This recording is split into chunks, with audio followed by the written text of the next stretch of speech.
Halo, sahabat Pokop, teman-teman bonsai Indonesia, jumpa lagi dengan saya Rudi Julianto dalam channel YouTube Pokop Art.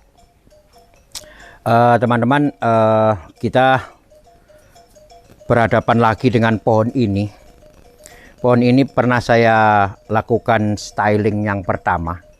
Jadi saya mengawali untuk melakukan desain awal, yaitu menentukan posisi dari pohon ini 1 tahun yang lalu kurang lebih.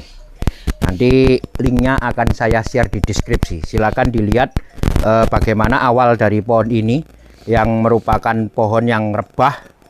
Jadi ini ada batu rebah, pohonnya ke samping.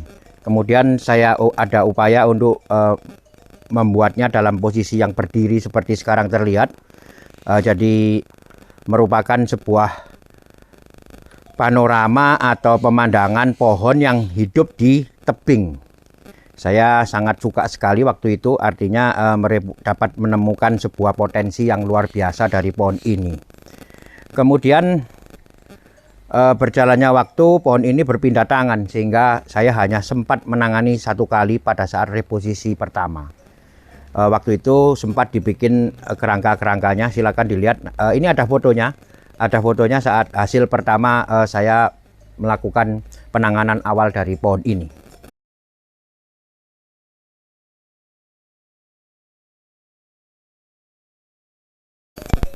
Ya, itu tadi fotonya. Jadi konsepnya udah jelas, yaitu menampilkan sebuah panorama ataupun pemandangan pohon yang hidup di tebing atau di tepi tebing atau di atas tebing. Nah, upaya yang saya lakukan secara fisik pohon ini adalah mereposisi drastis, kurang lebih 90 derajat berubah.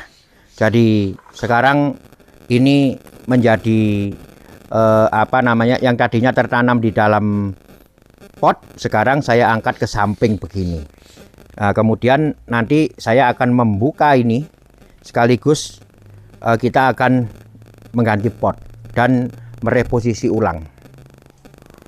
Ya, selama kurang lebih 1 tahun tidak tertangani, pohon rupanya banyak sekali ditangani juga oleh pemilik yang baru. Bisa dilihat di sini ya, adanya perantingan yang tidak proper atau carut marut ya. Jadi ini adalah cabang kemudian punya ranting, ini ranting ini tidak jelas, saling tumpang tindih ya. Ini mungkin perlakuannya begitu keluar daun potong, keluar daun potong, keluar daun potong, tidak memperdulikan struktur perpecahannya. Nah, inilah nanti yang akan saya sharingkan bagaimana mengatasi ini perantingan yang carut marut seperti ini. Jadi kita tetap harus membuat perantingan yang struktural, yang secara anatomi perpecahannya terlihat jelas. Nah, seperti ini sebenarnya tidak bisa dibiarkan. Pertumbuhan liar ini harus tetap terkontrol setiap saat. Kalau memang tidak terpakai, segera dibuang, sehingga pertumbuhan akar akan terfokus ya. Pada saat kita membuat pada level ketiga, pertumbuhan akar akan memecah ke level ketiga. Pada saat pertumbuhan liar ini didiamkan, dia akan membuat jalur baru dalam kondisi yang level 1 ya. Jadi tidak kompak. Nah, untuk kompak bagaimana? Itu tadi harus di breakdown atau dibuat strukturnya secara menyeluruh, sehingga nanti akan diperoleh hasil yang maksimal, yang kompak, yang kuat ya. Jadi dengan membiarkan perantingan yang seperti ini ya, carut marut seperti ini akan justru melemahkan dari induknya ini, yaitu cabangnya ini. Karena cabang ini ditumbuhi bukan hanya oleh ranting, tetapi oleh anak ranting, oleh cucu ranting yang di sini. Jadi tidak karuan, tidak struktural. Nah, ini yang akan kita benarkan. Selain itu posisi, kemudian selain itu menentukan desain selanjutnya dari pohon ini, yaitu arah tumbuh, perantingan, dan pemilihan cabang ranting. Ya, sekarang pohon terlihat sangat subur sekali.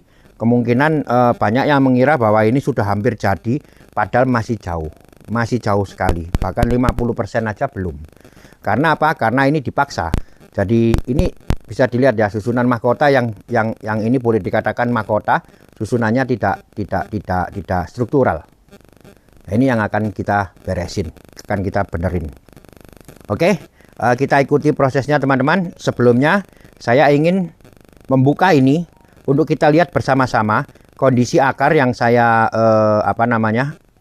usahakan untuk dapat menembus batu menuju ke bawah. Kita lihat hasilnya setelah 1 tahun.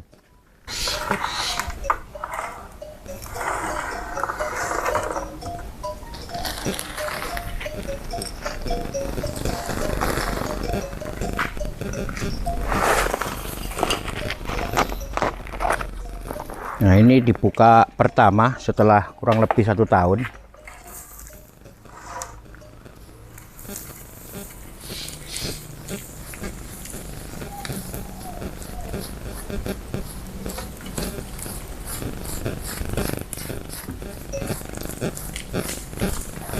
Ya, di sini sangat beruntung karena tidak tumbuh akar. Jadi akar yang ada dia membesar, nanti akan kita ekspos. Kemudian akar tumbuh justru yang di bagian bawah. Ini yang saya mau.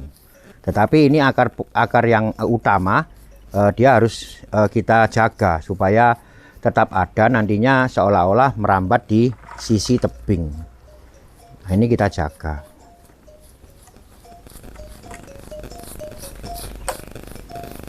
Nah, bahkan nanti bisa ditampilkan sebagai akar yang menggantung.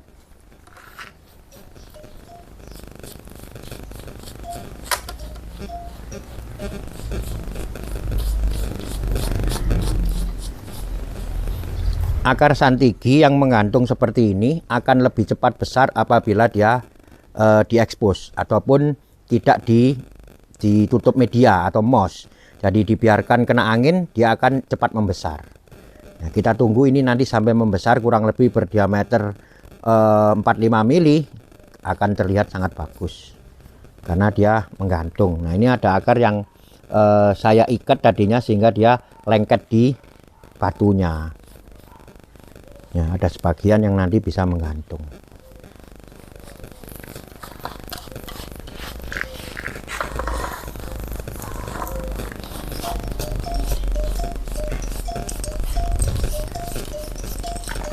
Ya, bagian sini juga sangat bersyukur tidak tumbuh akar, akarnya justru tumbuh di bawah batu. Jadi kita bisa mengekspos batunya. Nah, ini kan kosong, tidak ada akar, akarnya di bawah.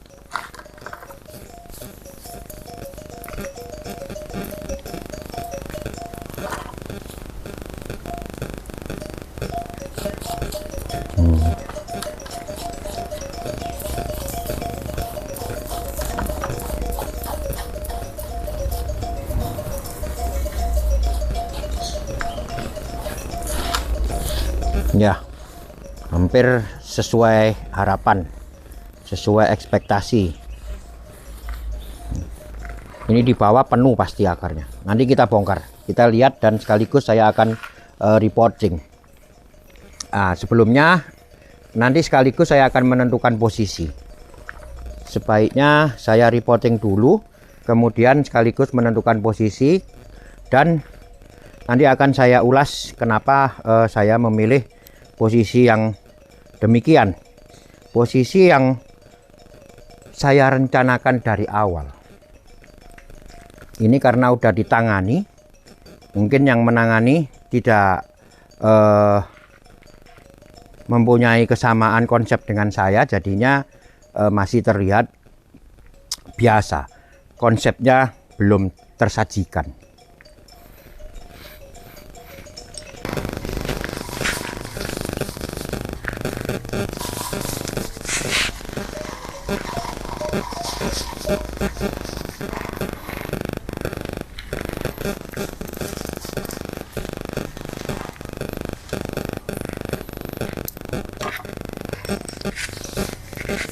Udah.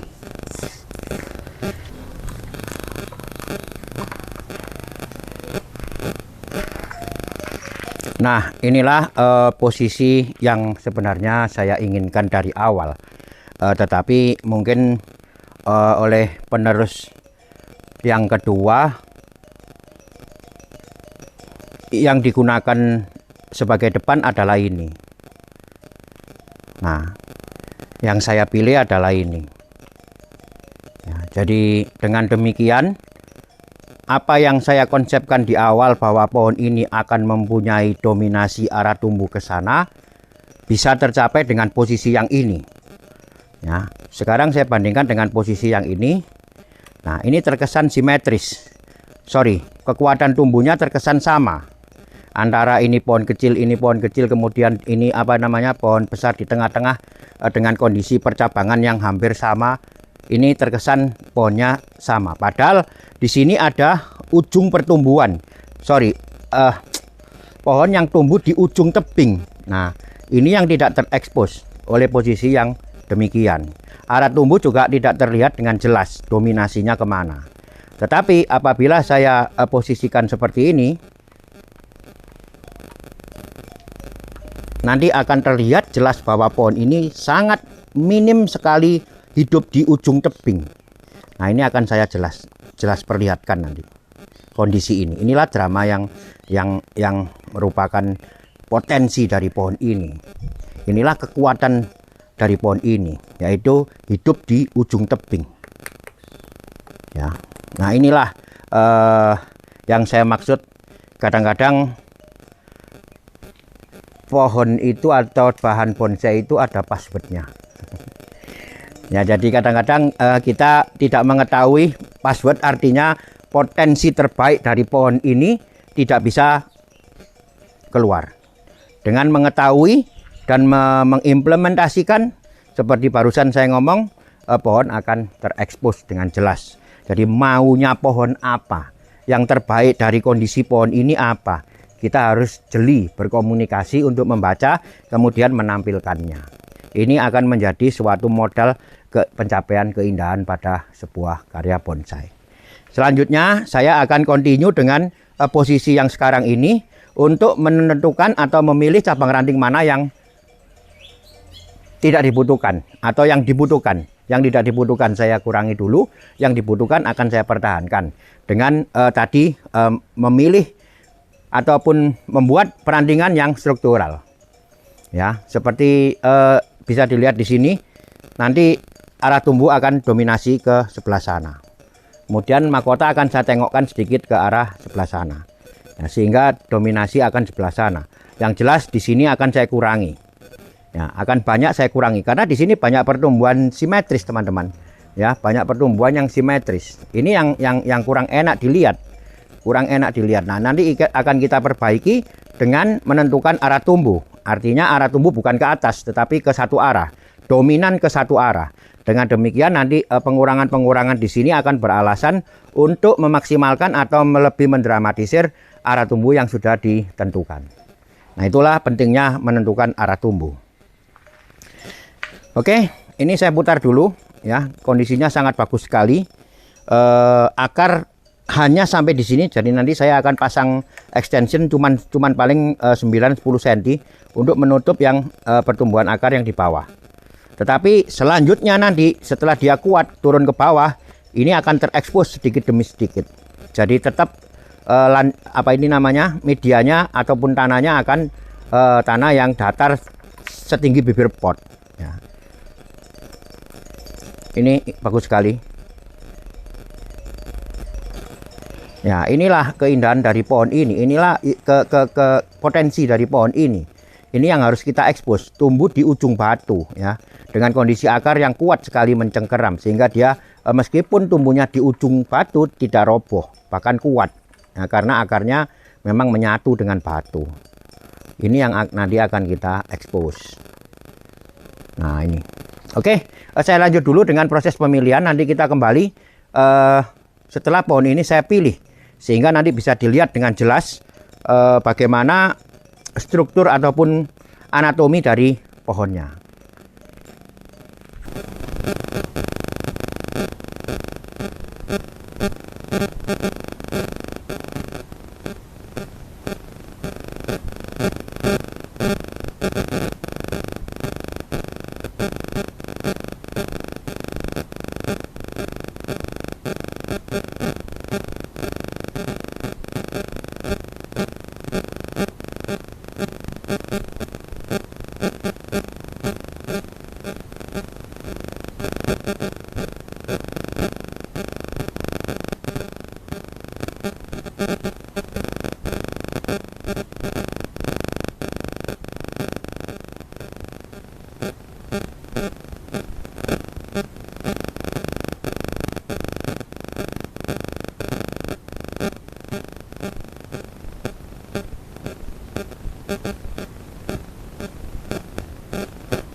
Saya harus melakukan pengawatan ini dulu untuk memperbaiki gerak batangnya.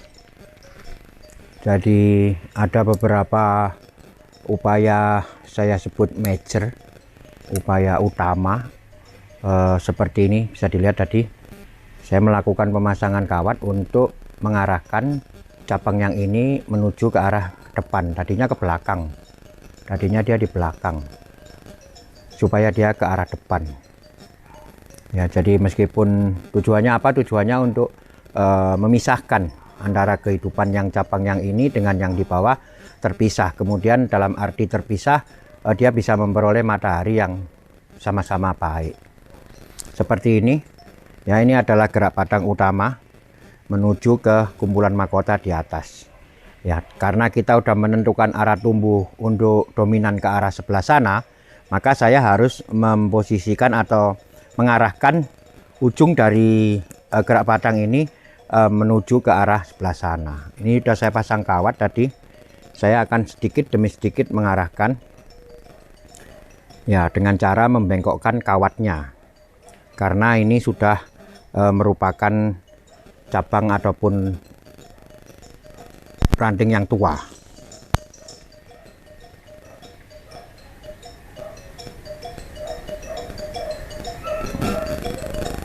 Nah, dengan demikian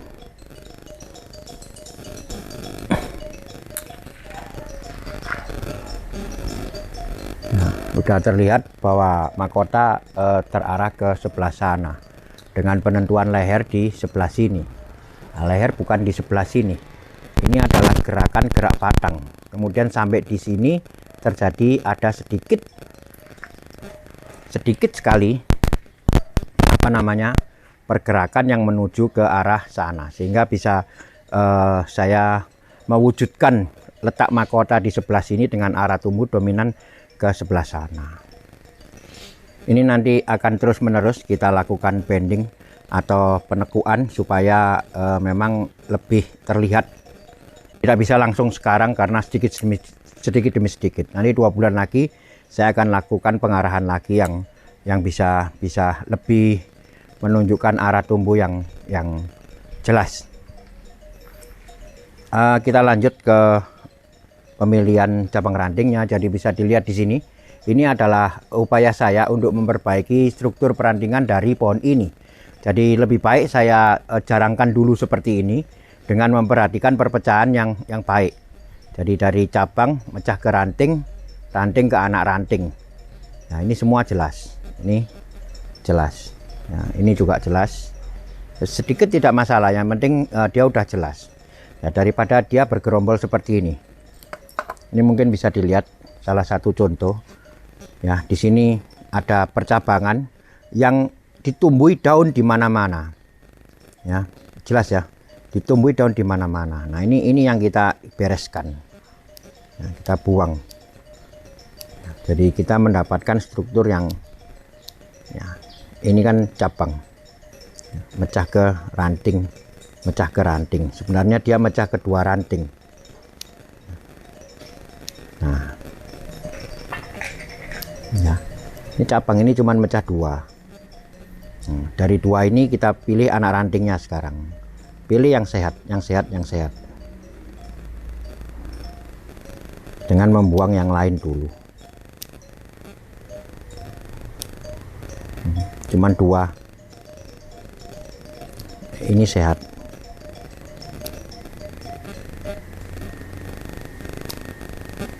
Sehat. Nggak masalah, yang paling penting benar dulu. Ini nanti cepat sekali akan jadi, cepat sekali akan balik. Jadi jangan dikira yang seperti ini terus kemudian jadi. Tidak bisa melakukan proses yang benar. Ya, ada pertumbuhan yang carut marut di sini. Artinya mana cabang, mana ranting, mana anak ranting tidak bisa terlihat dengan jelas. Sangat crowded, sangat tidak beraturan. Ya, ini lagi.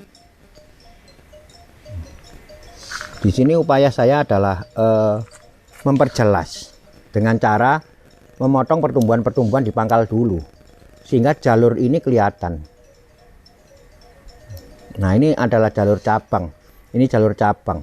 Nah, kelihatan jelas, tidak jadi satu gerombol jadi satu, tidak bisa secara struktur morfologi atau botanikalnya juga tidak akan terjadi perpecahan yang baik maksud saya. Ya, dengan cara memilih seperti ini kita mendapat struktur yang benar. Ini akan merefleksi pertumbuhan akar, teman-teman, jangan lupa. Jadi kalau ini kita pisah dengan baik, pertumbuhan akar akan menjalar dengan baik pula atau memecah dengan baik pula. Itu yang paling penting sebenarnya. Jadi makanya setelah begini saya diamkan dulu. Dengan cara apa? Tidak memotong ujungnya ini nanti. Kalau saya potong jadi dia, tapi terlalu awal. Biarkan dulu sampai ada tarian 2-3 cm dari sisa tunas-tunas yang kita sisakan. Tujuannya apa? Tujuannya supaya akar berkembang dulu ke arah jalur-jalur yang sudah kita buat ini. Oke, saya lanjut terus ya. Nanti kembali setelah pohon ini selesai kita pilih.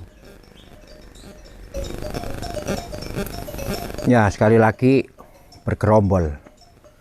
Carut marut, bisa dilihat ya. Enggak, pertumbuhan yang tidak terstruktur. Padahal ini adalah intisari membuat bonsai, yaitu membuat percabangan ataupun perpecahan perantingan menuju ke perpecahan yang maksimal. Kalau diabaikan seperti ini, asal dipotong-potong aja, tidak akan tercapai tujuan itu. Tujuan utama kita membuat bonsai menuju ke kematangan adalah melalui proses perpecahan perantingan yang terstruktur sampai mecah pada level yang menurut jenisnya.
Ini saya sedang mengarahkan cabang dan ranting, teman-teman. Jadi pada proses tadi bisa diikuti bersama, seperti kita ikuti bersama, bahwa yang pertama adalah menentukan posisi dulu ya. Setelah posisi ini ditentukan, kemudian kita menentukan arah tumbuh.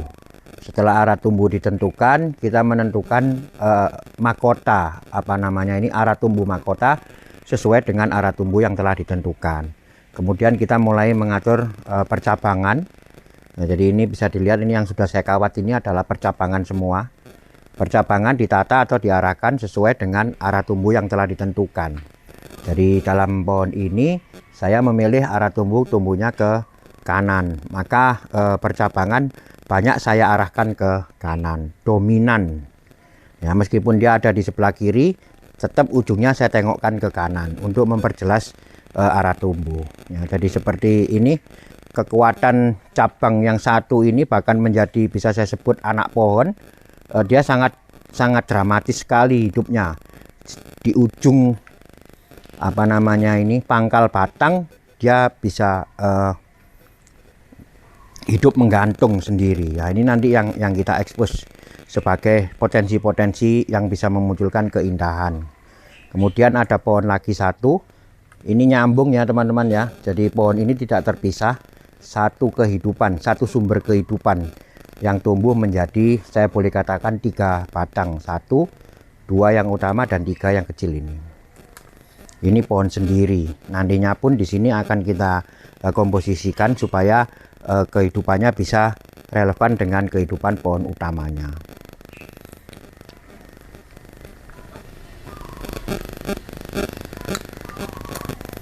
Masih dalam pengarahan cabang ini.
Nah, ini adalah upaya saya memperbaiki komposisi dari pohon ini.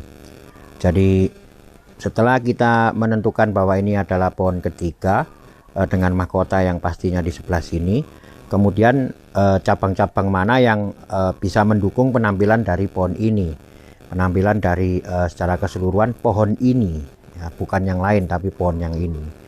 Jadi seperti ini, ada beberapa cabang yang memang mengganggu, ini bisa kita hilangkan aja.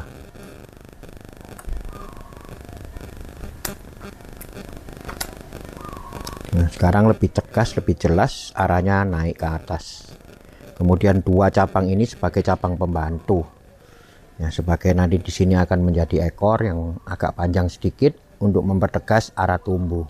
Di sini sebagai pengikut yang merupakan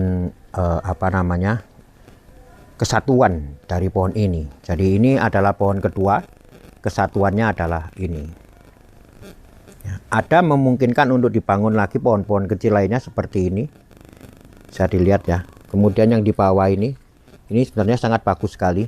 Ini ada kekuatan tumbuh teman-teman, kekuatan tumbuh.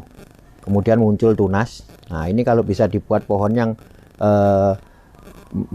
tumbuh ke bawah di sebelah sini akan bagus sekali, akan lebih menimbulkan kesan bahwa pohon ini memang di atas hidupnya di atas batu atau di atas bukit. Ini ada pertumbuhan yang merupakan pertumbuhan jadi gini, dalam konsep tropis kita selalu memanfaatkan kekuatan tumbuh.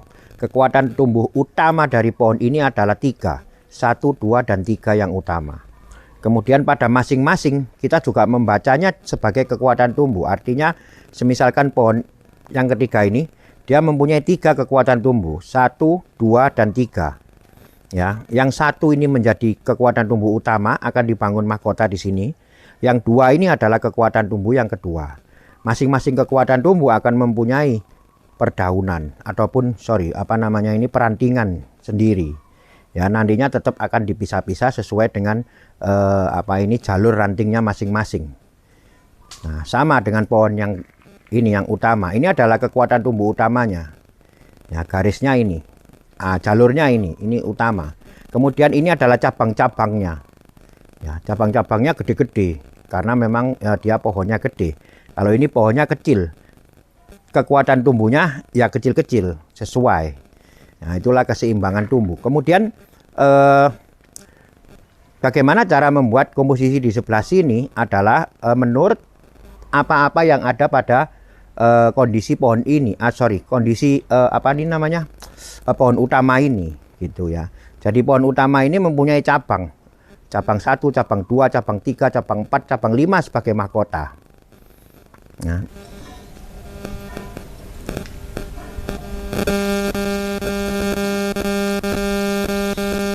Ini saya udah mulai melakukan penataan, pengawatan sekaligus penataan untuk anak ranting. Jadi selalu berurut teman-teman, dari batang kemudian cabang, dari cabang kita ke ranting, ranting ke anak ranting apabila sudah mencapai perpecahan ke anak ranting. Semua yang dilakukan di sini adalah menurut apa yang telah ditentukan di awal sebagai konsepnya, termasuk arah tumbuhnya kemana, kemudian gerak batang utamanya mana, yang menjadi anak pohon mana kalau ada. Nah, itu semua udah ada di konsep awal. Jadi ini adalah hanya mengikuti apa yang sudah dikonsepkan. Jadi kita tidak bingung untuk melakukan penataan. Kita tahu bahwa di sini akan ada mahkota kedua, kita tahu di sini mahkota ketiga. Jadi itu yang saya maksud dengan pembuatan bonsai yang sistematis, yang terpikir, yang melalui sebuah konsep pola pikir. Nah, sekarang bisa dilihat pohon sudah lumayan nampak perpecahan atau pembagian tajuk-tajuknya sudah kelihatan. Nah, ini akan saya lanjutkan lagi untuk terus membuat detail-detail sehingga nanti bisa mempresentasikan kondisi yang mempunyai rencana atau rancangan tajuk-tajuk yang jelas. Oke teman-teman, kita lanjut untuk melakukan pengawatan dan penataan secara keseluruhan dulu.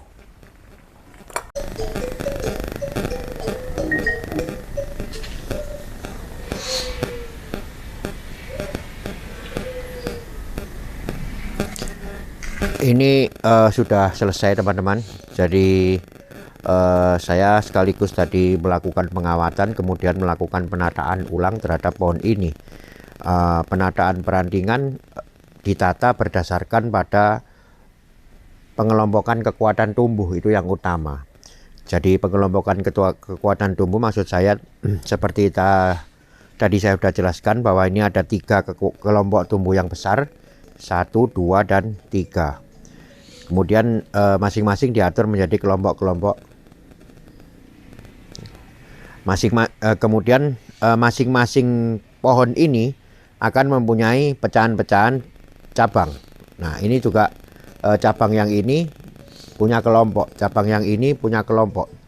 Jadi kita membuat penataannya berdasarkan struktur anatomi atau biasa saya sebut kekuatan tumbuh. Jadi masing-masing kekuatan tumbuh kita adakan kelompok-kelompok. Ya, biasanya kekuatan tumbuh yang agak besar selalu dimunculkan semi mahkota. Nah, di sini yang selain tadi faktor anatomi yang diperhatikan, kemudian jelas karakter dari pohon ini sendiri bagaimana. Itulah yang menjadi dasar pembentukan atau pengarahan perantingannya. Yang lain adalah faktor matahari. Faktor matahari sangat penting untuk diperhatikan agar masing-masing kelompok ataupun masing-masing tajuk mendapatkan sinar matahari yang cukup, yang baik, sehingga nantinya bisa didapat pertumbuhan yang merata. Jadi kalau misalkan dia memang harus ditampilkan kecil di dalam, kita tampilkan kecil ya, karena sinar mataharinya kurang. Kalau dia harus ditampilkan besar, kita tampilkan besar karena bisa mendapat matahari yang cukup. Seperti ini. Mahkota tentu paling yang tidak ada halangan, jadi dia akan tumbuh paling besar. Nah, itulah tadi dasar atau pola pikir kita membuat perantingan. Jadi saya sudah tidak memperdulikan lagi adanya kejanggalan seperti ini. Jadi ini ada kehidupan yang paralel, tetapi tidak masalah menurut saya. Apapun bisa terjadi di alam. Yang paling penting bagaimana kita bisa mengatasi atau mengeliminir kejanggalan tersebut. Ya. Yang pertama, saya membuat susunan perantingan yang tidak kiri tidak kanan. Tidak kiri dan kanan.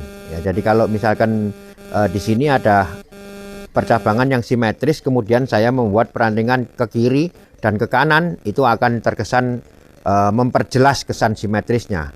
Di sini saya mencoba mengeliminir kejanggalan ataupun kekurang tidak enakan ini dengan mengarahkan cabang yang ini justru ke arah yang sebelah kanan, sehingga kita tidak melihat adanya berkurang kesannya. Kemudian nanti ada usaha-usaha untuk menutup.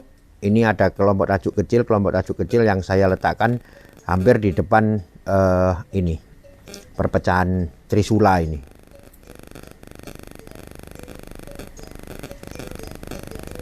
Ya, itu tadi upaya-upaya apa yang dilakukan, apa yang perlu diperhatikan dalam penataan perantingan. Selain mengekspos kelebihan, kemudian kita mengeliminir atau mengurangi kekurangan. Pada prinsipnya seperti itu, dengan memperhatikan tadi kekuatan tumbuh, karakter, kemudian matahari, susunan matahari dan lain-lain.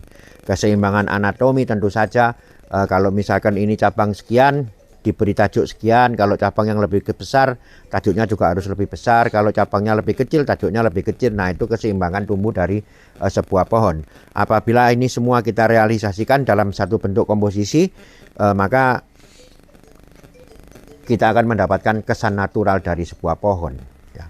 Pohon ini sudah cukup bagus, artinya dia keindahannya justru bukan pada gerak batang yang meliuk atau gerak batang yang eksotis, gerak batang yang ekstrim, tidak.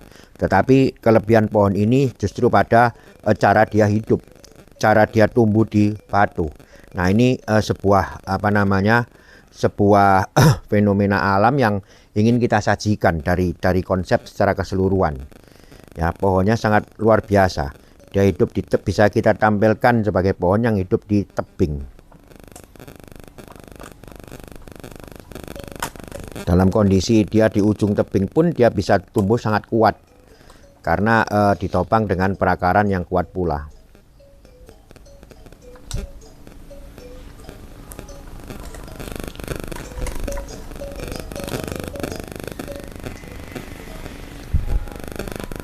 Ya, itu tadi teman-teman, dari lewat pohon ini saya bisa menyampaikan sebuah pesan bahwa menampilkan keindahan dari sebuah bonsai ataupun sebuah karya bonsai itu tidak hanya pada kelebihan dari kondisi fisik pohonnya, tetapi kondisi dia tumbuh ataupun tumbuh di sebuah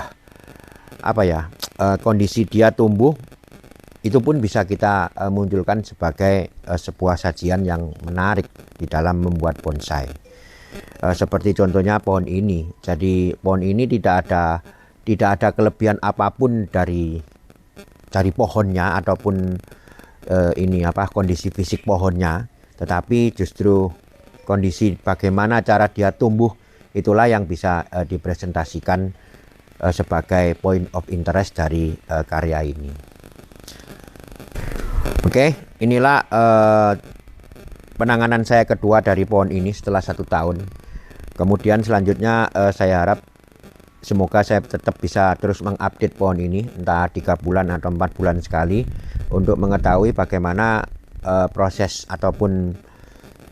penanganan selanjutnya, kemudian hasil apa yang dicapai. Terima kasih telah menyimak teman-teman. Tetap ikuti terus channel YouTube Pokop Art untuk segala info, teknik, dan sharing saya membuat bonsai. Tetap semangat, mari kita berkarya, karya bonsai Indonesia, bonsai tropis, konsepnya pokok. Salam pokok.